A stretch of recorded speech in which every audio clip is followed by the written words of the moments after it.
everybody, to another new episode of A Whole New World, where we're here to put a spotlight on positive things happening in the community and developing that positive mindset. So, as always, I am your host, Jacob New, the one, the only, the handsome one, and nobody can deny it because y'all can't see me, unless you're on Facebook. But, as always, we like to start every show with a dad joke, so, drum roll, here it is. So, did y'all know that milk is the fastest liquid on Earth? Yeah, it's pasteurized before you can even see it. I did not know that. Yeah. Oh my gosh, you are a hot mess. Yeah, that's the most politest way it's been said. Oh, okay. Yeah. All right. One of my friends are like, "You just dumb for no reason, just for no reason." Yeah, just dumb. Just dumb. Oh my gosh. So, I was actually sitting there in class today, and we were talking about scaling triangles, and I was like, "Hey, what are you scaling up the mountain?" Yeah. And it was just really bad. It was one of the worst ones, and I regret bringing it up right now. But anyways, we are very lucky to have back on the show with us Miss Aelicia Watson, affectionately known as Chocolate. Yeah. So, founder of Redeemed Women Dallas. Yes. So, yes. And of so much more now. I know. Yeah. Oh my God. I miss you, friend. I miss you too. Yeah, thank y'all for having me back, and just all the good things. You looking good, married up. I've been working out, just trying to work on my fitness. Yeah, I can't say the same. That's why I'm wearing the hoodie to, Yeah. So what's new? How's everything going with Redeemed Women? Man, Redeemed Women is going really, really well. We will be celebrating our 3rd birthday in March, and so I'm really excited about that. A birthday party! Yeah. It's our birthday. It's our birthday. So we'll be celebrating 3 years in March. We went public in April, so our actual birthday day publicly is April 9th. Okay. And so just excited about that. It's been a lot of transition over the last 3 years, and getting ready to hire some staff to walk alongside me in the community. And that's exciting. Did you guys get your building? Not yet. Yes. Okay. How close are you guys? We are, okay, that's a whole nother thing. A whole nother thing? Okay. Yeah, we'll get to it down the line. I would say that we're close, but we're not close. So what people don't understand is there's so much gentrification going on in South Dallas that 2 years ago, when we didn't have money, we would have been able to buy a building. Now we got little coins in the bank, and now we can't find a building because the gentrification has drove up the market price on finding things that's really unaffordable now for not only a community resident like myself, but a nonprofit leader as well. Okay. And so we are just good that God is providing financially, but then like on the flip side, we're just waiting for that right door to open. It's been 2 years. Yeah. And I know He has a plan. So yeah, He always does. Always. We don't know. He's always working, even though we don't. Always working. Yeah. Yeah. So that's that's so awesome. Then so that as far as that's been good. Just again bringing on staff, and of course I have an amazing board of directors that believe in me and support me as the leader, and they hold me accountable and help help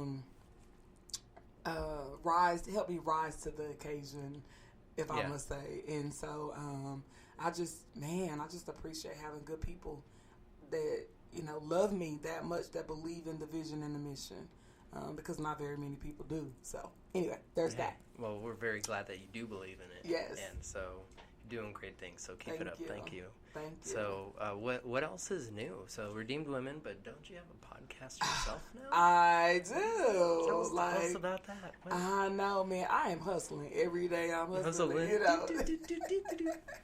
So me and my pastor are so crazy. His name is Hugh Breland, and of course. Well, you don't know this, but he's a crazy white guy from up north. Okay. Moved down to South Dallas, him and his wife and daughter, a few years ago. Just had the baby, but him and his wife originally. And then they got the baby when they moved to South Dallas. Okay.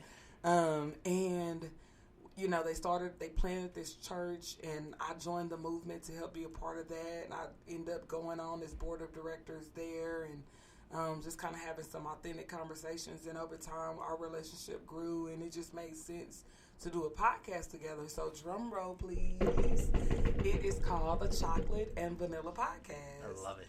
Yeah, and it's so amazing. It's streaming all over every platform now, so other listeners can go there. But we're also on Facebook, the Chocolate and Vanilla Podcast. But our vision for the podcast was to take this white guy in a bubble and this black woman from the urban community and bring these two powerhouses together in their own right to have hard conversations, to be authentic in that. We built relationship over the last 3+ years. And so what does it look like to say black and white versus Caucasian and African American? And I'm that friend that that's just what we do when we build relationships. Because Jacob, you're a white guy, I'm calling you white. Like, we're not doing all the politically correct. Like, I like to think in the summer I'm tan, but tan. A little pinch of a little pinch of maybe a pink. peach. Yeah, peach. Yeah. I'm okay with that. I was always looking through the crayon box. I'm like, I'm not this white. Yeah. But yeah. like, where? No, but yeah. Yeah. So that was our heart to start something that not very many people would do. So we like to say we like to disrupt your day in a good way. I like it. And so we're gonna talk. It's gonna get real. No, and that's important. I like that you said not many people like to do that. It's so true. I don't know what it is about it, but I think maybe it's coming back at you sometimes. Yeah. I think like people having a hard conversation with me, like it's hearing stuff I don't want to hear. Yeah. And facing up to it. Mm-hmm. Well, once we hear stuff, the thing about what people don't talk about is we have a responsibility. Because now you can't say you don't know anymore, right? Out of sight, out of mind. Or if I don't ask, then I don't have to say I know. But once I know, then I have a responsibility. Now, we can act on the responsibility or not. But it's almost likely that you want to act on the responsibility after you find out. And so, yeah. And, we living in that time that black women are doing some amazing things. So I get grateful when I get to come on, your podcast and other people's shows and get invited to the table. But I actually get to use my voice at the table. So I'm not just sitting at the table. I actually get a voice at the table. Yeah. And so I appreciate things like that. But then I also believe in diversity and loving and grace and forgiveness and all of those things. I'm a passionate person about just being connected anyway. So it just makes it, that much better to do a podcast with somebody that does not look like me and that does not come from my background, and we get to swap stories. No, I like that, and it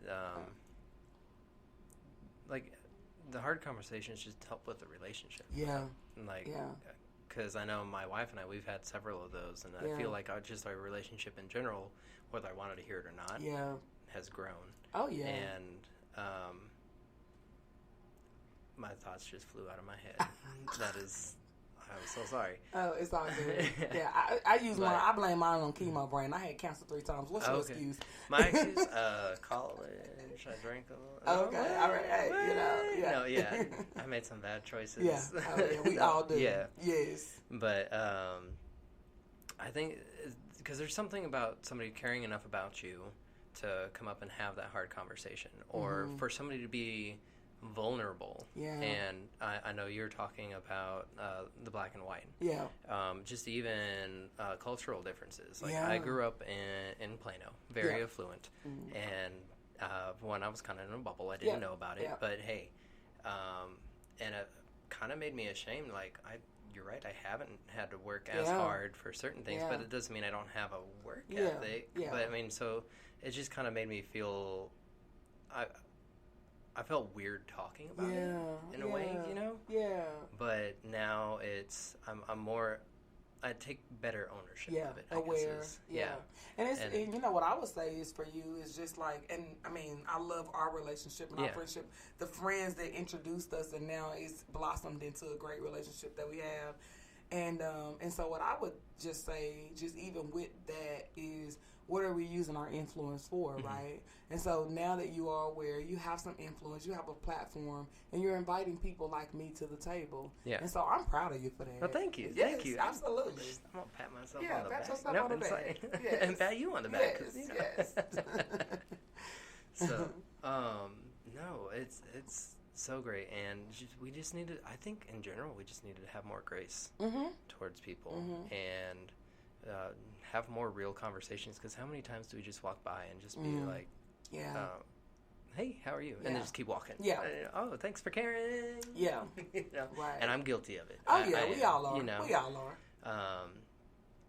But I do want to, the last time you were on the show, you were talking about everything that you'd gone through in your life. Yeah. And I was like, man, I'm sorry to hear it. And this is what really stuck out to me was, I'm not.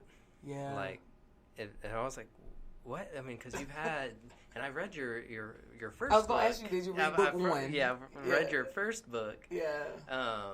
Did you cry? I did. Okay. I did. Yeah. I know it was deep. But I was like, and it kind of took me aback, and you're like, yeah, it was bad, but I'm where I'm at right now because I'm in the position I am, because I'm able to use those now, and that's still stuck with me. But you know, so thank you. Oh yeah, absolutely. I think I could have permission to be the victim if I wanted to. I could have permission to be there, but why? Yeah. And for me is if I'm trying to move past the pain and heal, I got to figure out a way to do that. And I just got to know that, you know, life is hard and shit stinks sometimes, and that's okay.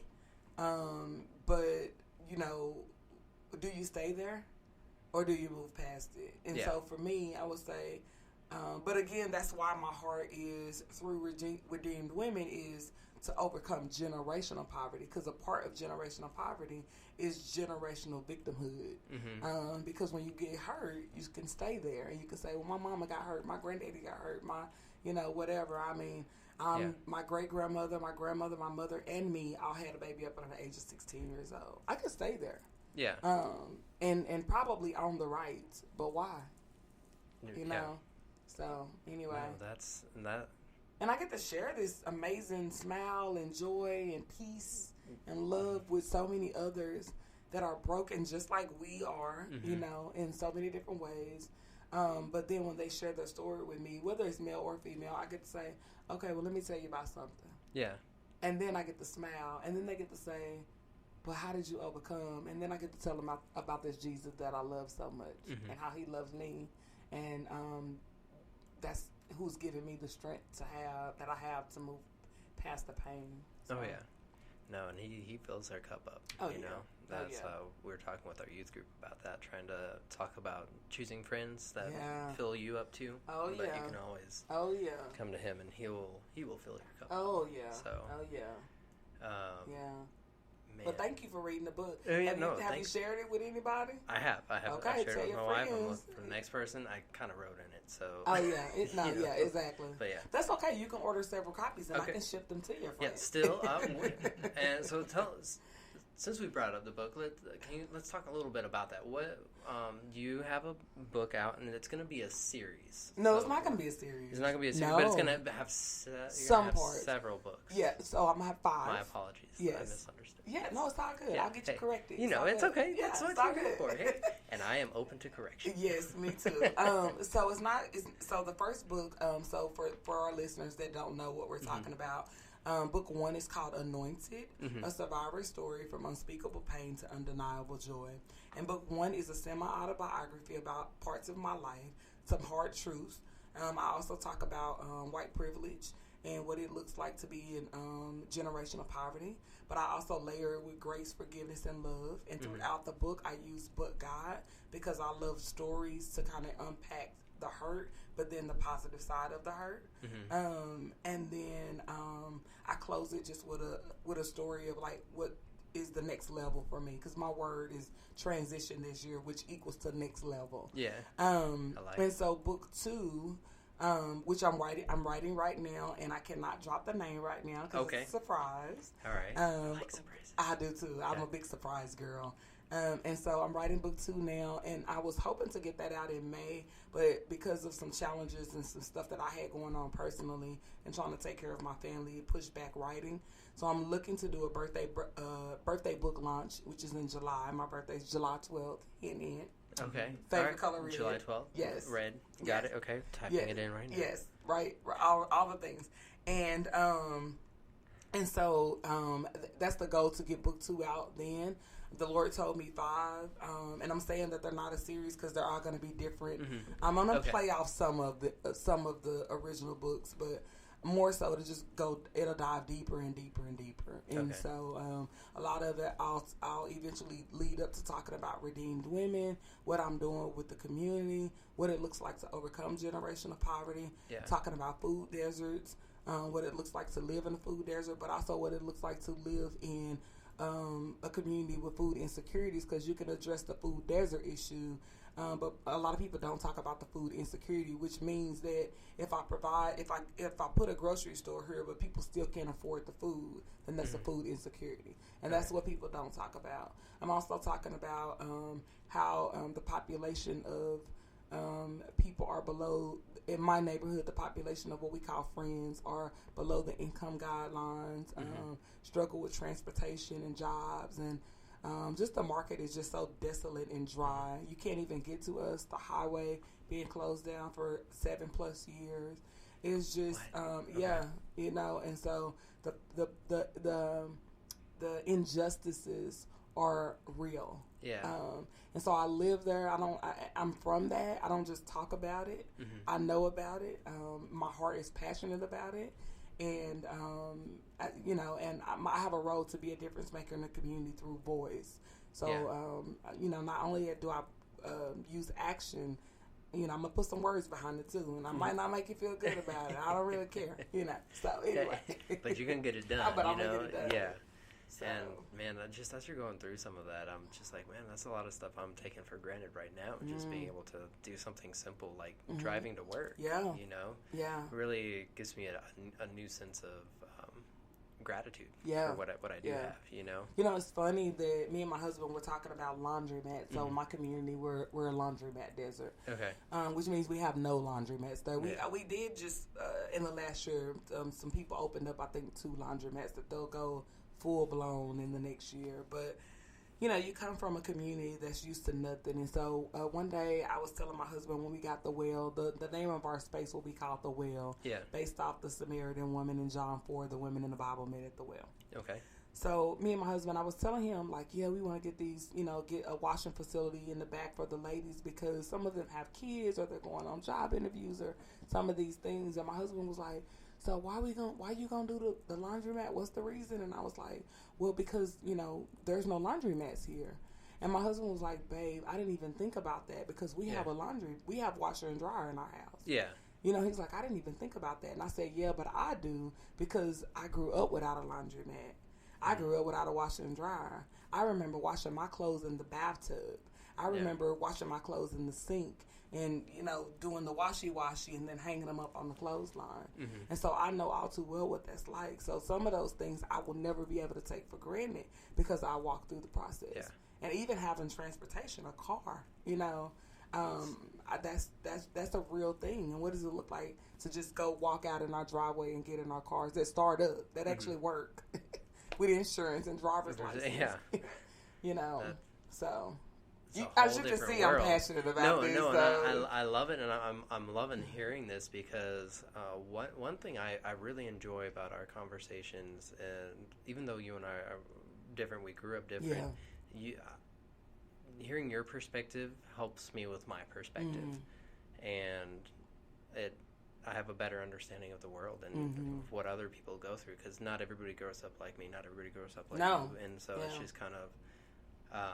We forget that so often, and I'm like sitting here, I'm like, what? That is crazy. I'm like, no, and I'm so glad that you're as passionate as you are about it, and you're taking actions, taking steps to help your community to get better. I think we need more people out there to go out and do big things like that, and I don't know why people don't. I don't know. They scared. Sometimes it's you effort, know, maybe too. Huh? I think maybe effort too. Like yeah. It's easier to sit at home and watch Netflix. Oh yeah. But you know what? Let me tell you about that. Let me back up. Let me go back on that. You know, one of the things that I always tell people, some people are just not called to come and do. Yeah, right? That's true. And that's okay. And so for you check writers that's listening right now, mail your tax deductible donation to redeemedwomen.org. Yeah. And I will do the work for you. I'm doing it. It's fine. Like, don't feel guilty about it. Just write your check, mail it in, and get your tax deduction at the end of the year. And we'll make it work. Somebody got to do the hard work. Somebody got to be on the front lines. And some people are just not called to do. They're not called to come down. They're not called to serve. They want to help, but they don't know what to do. They're scared. It looks different. You're scared to ask questions. So, you know, and if you don't know what the first step is, but you know you can write a check, do that. Then you move to say, hey, let me just call Chocolate and let me meet her in North Dallas and let us go for coffee or a cocktail and let's have some hard conversations. And let me make my notebook so I can say, Chocolate, I want to ask about this. And is this okay for us to talk about? And I can say, yes. You're an open book, pretty much. And I love that. And I love how straightforward you are. Yeah. Just you know what? Send the money to me. I'm ready. I already know what to do with it. I already know what to do. I love it. I love it. I love the straightforwardness. Yeah. The no BS. Yes. Yeah. But you know how many people in our life give us BS and give us the run around. And it's exhausting. It is exhausting. And that's a nice word. Yeah, I was like, you know, what can I say? No, just be real. People will respect you much better when you know who they are. Believe it. And you know that I'm going to be outspoken and just keep it real. Yeah. Believe that. That's what it is. It's true. No, I like it. And I'm sure you have quite a few crucial conversations. Oh, man. Yeah, I'm that girl. I like that, crucial conversations. Yeah, I'm using it. I'm going to pin that. All right. Do it. It's pinned. Okay, great. So, no, that's awesome. No, but going back to that, I'm kind of sitting here like, how often, that's a bad question. I was going to say, how often do you have those crucial conversations? Do you feel like, I mean, is it like on the daily, on the regular? Yeah. Because, I mean, to me, I feel like you're just like, the way, like, you're just so open and you're just honest and you're just upfront about everything. I feel like a lot of people are like, whoa, hold up. Yeah. You know? I wouldn't read So, like, does that happen a lot? Yeah, well, you know, it's funny because, Jacob, I am one of those kind of girls that I'm intentional about having conversations. Yeah. And they can start out one way and ease into something else, because I will say that I'm kind of one that will break the ice, depending on who the person is. But I'm going to be real. Yeah. And so for me, I'm intentional about having hard conversations. And I think not very many people are intentional. But I also feel like because I'm intentional, if we don't have them, who will? Right? So I open up my house, my life, my world, and everything and say, come on in. Yeah. I'm inviting you if you want it. Now, I will say there are some people that's like, oh, wait a minute, hold up. I didn't really know this, or I'm not ready for this. There are people that stop their check writing because I don't tailor my conversation to what they want me to do, and I don't really know how to do that. It doesn't work well for me. Yeah, it just doesn't. You're gonna do you. I'm just gonna do me. Yeah. But I have people that don't volunteer anymore after they realize how nitty gritty it is, and I've tried to warn them, and I've tried to tell them that you can't just show up one time. You have to put continuous effort into things. Yeah. But again, I'm intentional, so I try to love as much as possible. But I also feel like I'm not a surface kind of girl where you can just give me a hug and pat me on the back and be like, go ahead on, bye pet. Yeah. I'm gonna keep coming back, whether you want to or not, and we're gonna have a conversation whether you want to or not. If you in my life. But again, how cool is it, Jacob? Even when I think about our friendship, how cool is it that we can sit up and we can call each other and say, "So, Jacob, tell me about what's going on up in Plano," and then you can say, "Tell me about what's going on in South Dallas." Yeah. And then I can give you the ones and twos, and then we can swap stories about the differences, but then also how do we love each other through all of that? Yeah. Because not many people want to have dialogue. It's easy to talk at somebody, but not talk to somebody. And I like to talk to No, I like that, and I think a big difference between what I understand a big difference between talking at and talking to is when you're sitting here talking is for me not making sure that I'm not sitting here. Okay, what's my next question going to be? What am I going to do? Yeah. I'm actually sitting here and listening to what you're saying, and then responding when you're done. Exactly. You know, and I think a lot of times we can get in the habit of just, this is what I want to say. I'm thinking about my next thing that I, you know, when we're missing the whole point, we're missing the other person's story, you know, and not just like a story, but like their life story too, you know, if they're opening up their hearts to you, they're open, whatever. Yeah. I will say I love you for that, and I appreciate that because, again, you invited me to the table, and you actually give me a voice at the table. I'm telling you, and whoever's listening, you know who I'm talking about. Don't invite me to the table and don't really give me a voice. Like, you ask me questions, and then I really can't say what it is I need to say. Or you want my presence there. And so for this podcast, it's a whole new world. It's a whole new world. Yes, I love it. So thank you for that. Oh, you're welcome. Yes. You're welcome. And like you said, conversations are a two-way street. And so it's, as great as I think I am, people don't want to hear me all the time. You know? My wife's sitting there like, yep. Well, probably my husband too. Yeah. And congratulations on being married. Thank you. Yeah. We made it 2, I should know this. You should. 2 months. Okay. 2 months. Almost 2 months, the 24th. Okay. 24th, yes. Okay. Yeah. Well, congratulations. When I was here last, you wasn't married. 2 months, almost 3 months. Okay. I'm already in trouble. Yeah, you are already in trouble. Hey, You should know. Oh, you getting it when you get home. Hey, babe, I love you. Stop by Kroger, pick up some flowers. I will. But anyway, congratulations on that. You. Me and Kevin will be married 5 years in October. Congratulations. And just, you know, rocking through that married life and trying to, you know, our motto is Team Watson for life, and divorce is not an option. And so we are just rocking through life and, you know, of course, still getting to know each other and what it looks like to be married and have, you know, hard conversations in marriage and be authentic in marriage. And so it's a good thing, and just excited to see what God has for us in the near future. And 2020, we're taking it by surprise. It's all the way next level. No, it is. 2020 is going to be a year unlike any other, I feel Yes, but I am going to touch, I love that you're saying we've been together for 5 years and we're still learning each other. Oh, yeah. Yeah, that is awesome. And we're so complex that you can't be with somebody for, like, shoot, even my parents have been together for over 30 years. Yeah. And they're like, yeah, still learning stuff about your mom. What? Yeah. Really? Yeah. Oh, yeah. Okay. Yeah. You know? Yeah. So, I mean, we should never stop investing in our spouse, our significant, those other people, because I mean, they're the people we chose. For, you know, exactly, and they matter.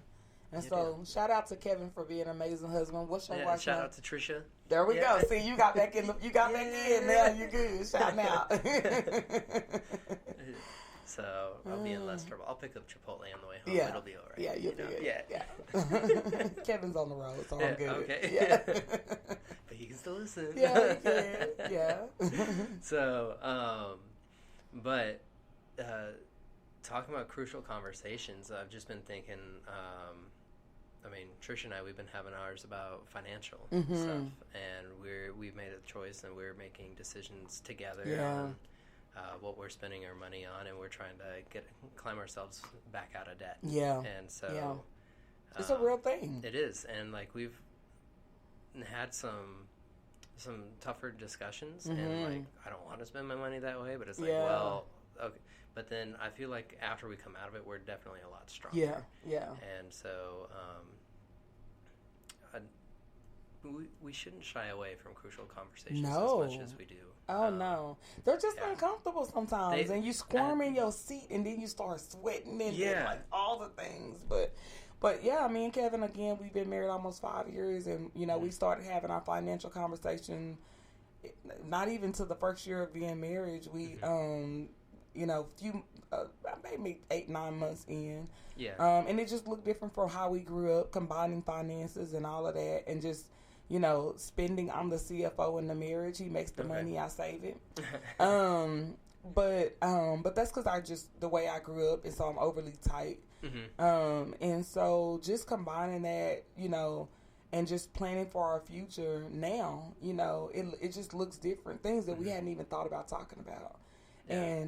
And again, like you say, just having those conversations. I don't want to spend my money on that. I work every day too. Yeah. Like, it's mine, And then we have to come back to the reality of that we're on the same team. And that's like you and Trisha. Y'all on the same team. Yeah, we are. And if you find one little something to get you off track, there it goes. And so you have to always remind yourself, why are we fighting about this? Okay, because we're on the same team and we're trying to make the same goal. Like the basket is ours together. Yeah. And so we just have to be reminded of that. And me and Kevin have to do that all the time. And run certain purchases by each other. We have a spending budget of individual. Yeah. I will say he spends more than me.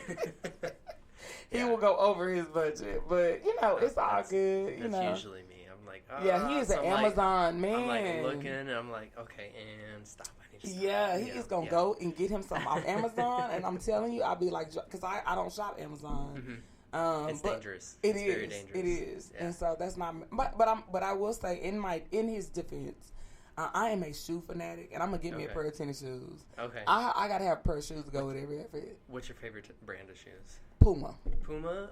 That's so light. Yeah, I like a light shoe because I have one pair of Pumas. Yeah, I like a light shoe because having bone cancer in my left leg twice, it's hard kind of for my feet to pick up kind of a little bit, and so I wear the Puma because they're really light. Yeah, and they're cute. And they are cute. I was like, I got me some cute Puma. Yeah.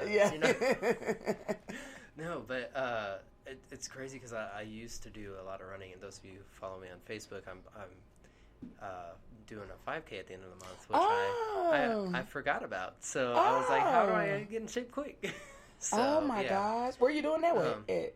I'm doing it up in Allen. Okay. And so up in the bubble. Oh, okay. Yeah, up in the bubble. We run in a bubble. Yeah. It was through my wife's school because she's a teacher too. Oh. I think. Okay. Yeah. Because I originally posted, I was like, I was signed up for it, and she's like, I told you about it. I was like, oh. Oh, yeah. I'm going to need you to start remembering. I need to go edit that and say, I forgot. Trisha told me. Yeah, Trisha told me. I forgot. So. I love it. That's good. Yeah. Yeah. I'm not running yet. I'm barely walking, but hey, I'll do it. But I was going to say, like, you don't really think about, like, the weight of the shoe until, like, you do activities like that. And then, like, you try different shoes. I was like, that's a big difference. So, because they're, like, the trainer shoes that are heavier, and then you can get, like, the actual, like, ones that you can, so. Yeah. But who knew? There's so much with running. Yeah. Like, I never. Yeah. But, yeah, Pumas are nice. Yeah. I'm an Adidas guy myself. Okay. But I do I got a couple pair of Adidas. Yeah, I got a couple pair of Adidas. Adidas. It's actually Adidas. Adidas. Yes, actually. You rocking the Adidas. Yeah. I felt like I should have been sipping something. I know, right? In my Snoop Dogg voice. Yeah. Oh, man. Oh, I love you. I love you too. So, before we start wrapping up, any last closing remarks for our guests, listeners out there? Yeah. I just, again, hard conversation. So I just would challenge our listeners to be bold, and, take baby steps on, having conversations with people that don't look like you, that don't come from the same, background or status as you. And if you don't know how to go about doing that, then reach out to me. You can find me on Instagram at Watson Chocolate, and you can email me chocolate@redeemedwomen.org, and just like, Chocolate, I heard the message and I want to start having some conversations that I don't know about how to go about it, and let's just do life. So that's my one nugget, and then we're at the top of the new year still. We're just going into February. Yeah. And so I just want to encourage our listeners as well is to be encouraged. Life can be hard sometimes. There's a lot of stuff that we see on TV and social media and all the things that could really be depressing and sad. But be encouraged whatever state that you're in right now, whatever walk of life, be encouraged. And find some community. get involved in some community, get connected to a church, or go to the gym, and just do life with some people, some good solid people, not those toxic people that's gonna bring you down. This is the year to X them out, let them go, tell them bye-bye. But I would encourage that.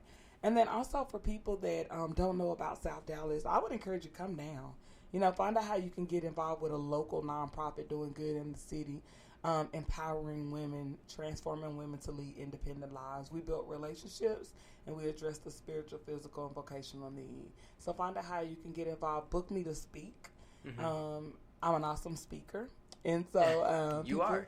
Thank you. And people can book me to speak, and I do hard conversation trainings up to inspiring movements.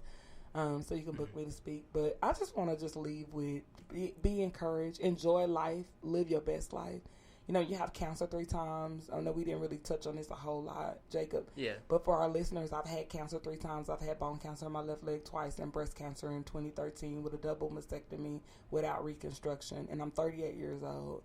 And again, grew up in absolute poverty. But I'm still smiling. You are. And so live your best life. One of the things I will say is sickness really taught me that. It taught me to live my best life to the fullest and enjoy my friends, enjoy the Whole New World podcast and that relationship and our behind the scenes friends. And but it just really taught me to enjoy life because life is too short. And if I go tomorrow, I want Jacob to show up at my funeral and say, you know what, I knew this amazing woman and she was awesome. Oh yeah, no, 100%. And as you're sitting there talking, there's a quote that says, "You will either brighten a room when you walk into it, or when you walk out." Wow. Which are you? And when I think of you, you're the person that brightens the room as soon as you walk in. Because anybody that meets you, smile is contagious. Your personality is contagious. I can't cry today. Yeah, no crying. Okay. Oh my gosh. We're not crying. Oh my gosh. Oh, I love you. No, I love you. Yeah. So I really appreciate, and I'm so grateful for everything that you're doing and the impact you're having on other people's lives, and just having those conversations with people and opening up our eyes to different injustices and different ways of life too. So thank you again. You're for welcome. Being on the show. You're welcome. Yes. Thank you for having me. Again, follow us on Facebook and Instagram at Redeemed Women Dallas or at Watson Chocolate. All right. Yeah. And both those will be added to the show notes. So don't forget to just click those. So if you forget, they're there. And as always, this has been another great episode of A Whole New World. And as always, if you only learn to do one thing, learn to make a difference. Y'all have a good night. Woohoo.